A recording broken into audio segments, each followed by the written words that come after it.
Too big to jail. Look, if I laundered money for a drug cartel, I'd be rotting in a cell. You too. They'd throw the book at us so hard we'd forget our own names. But if you're a massive global bank, nah, you just pay a fine and keep it moving like nothing happened. Let me tell you about HSBC. These guys were literally caught moving nearly $900 million for Mexican drug cartels. Oh my God! Wow! Not allegedly, not maybe. They were actually doing it. Compliance officers inside the bank were waving red flags. And what did senior management do? Nothing. They just kept processing the transactions. One branch even had to install wider windows because people were bringing in boxes of cash that didn't fit through the regular ones. Like, what are we even doing? The U.S. Justice Department admitted the case was airtight. They could have taken it to court and cleaned house, but instead they said, well, prosecuting HSBC might mess with the global economy, and gave them a slap on the wrist. A $1.9 billion fine, which, by the way, is literally less than what HSBC makes in a single month. Not one exec went to jail. Rigging markets. All right, so here's a scam that was so massive, I'm still shocked most people haven't heard about it. It's called LIBOR, or LIBOR. Basically, it was this. Global interest rate banks used to set the cost of trillions, trillions, in loans, mortgages, credit cards, you name it. And how was the rate decided? Oh, just by asking the banks how much they think they'd pay to borrow money. You see the problem? Turns out banks like Barclays, UBS, and Deutsche Bank straight up lied. They just made up numbers to nudge the rate in their favor, because a small change in LIBOR meant huge profits on their trades. So if your mortgage randomly felt more expensive for no reason, yeah, that was them. And they didn't stop at LIBOR. They were also rigging the foreign exchange markets. Literally the biggest markets in the world.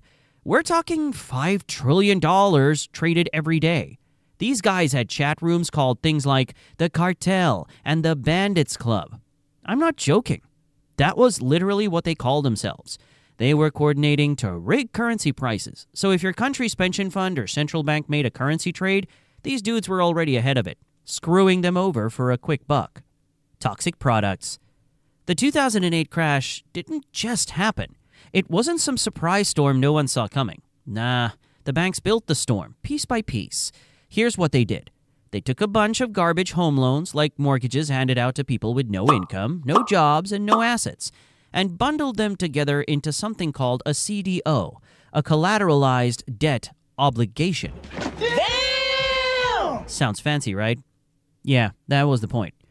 Then they went to ratings agencies like Moody's and S&P and said, hey, rate this junk AAA. And guess what? They did. What? Because guess who pays the agencies? The banks. Conflict of interest? Bruh, it wasn't even subtle. So now they're out there selling these ticking time bombs to pension funds, teachers' unions, municipalities, people trying to retire safely. Meanwhile, the banks knew it was junk. In fact, and this is the evil genius part, some of them even bet against the same crap they sold. Goldman Sachs literally built a CDO they expected to fail, sold it to clients, and then made billions shorting it. The deal was called Abacus.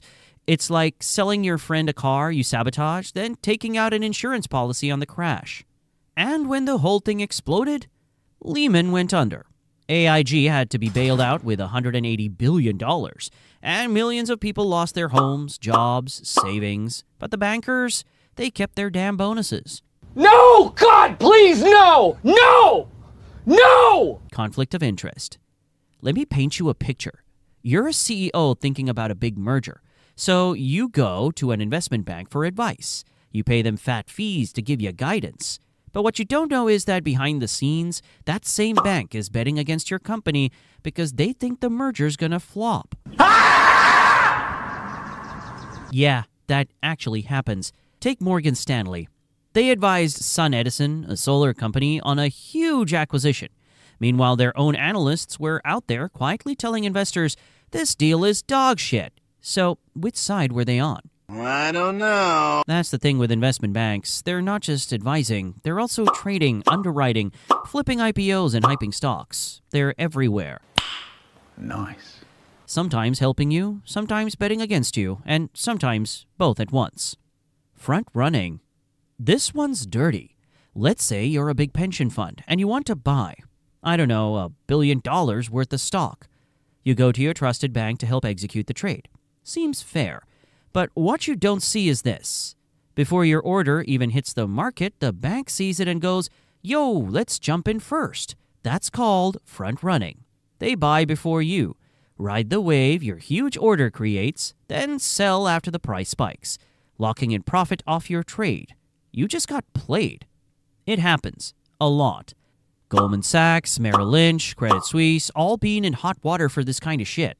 Imagine telling your friend, "Hey, I'm gonna go buy that house." And he rushes ahead, buys it, then flips it back to you at a higher price. That's front running. And for some reason, it's still not really treated as criminal. They might get a fine, that's it. Then it's back to business. Yeah, boy. Mega bonuses. All right, this one honestly pisses me off. In 2008, the whole financial system was crashing. People lost homes, jobs, retirement funds. It was chaos. But over on Wall Street, they were popping champagne.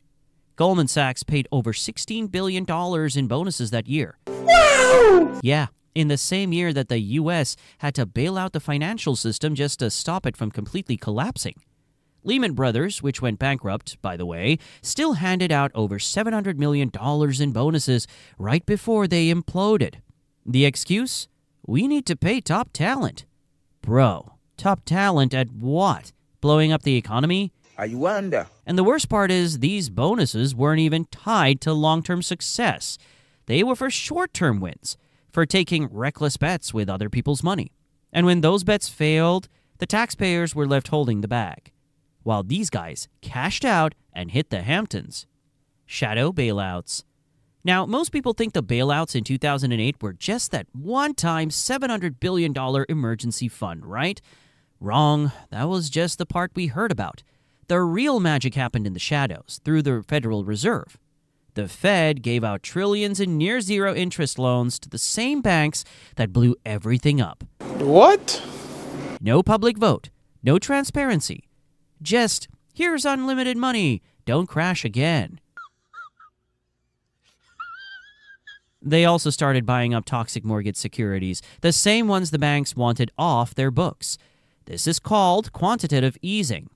Sounds harmless, but it basically turned the Fed into the biggest buyer of Wall Street garbage. So the banks made risky bets, lost, and then got paid to get rid of their mistakes. And they know it, that's why they keep doing it. Stop it. Get some help. They figured out the game. Heads they win, tails we lose. Pump and dump IPOs. So investment banks are supposed to help companies go public, right? Get them funding, help price the shares, all that. Sounds noble. But what they actually do? Pure hype machine.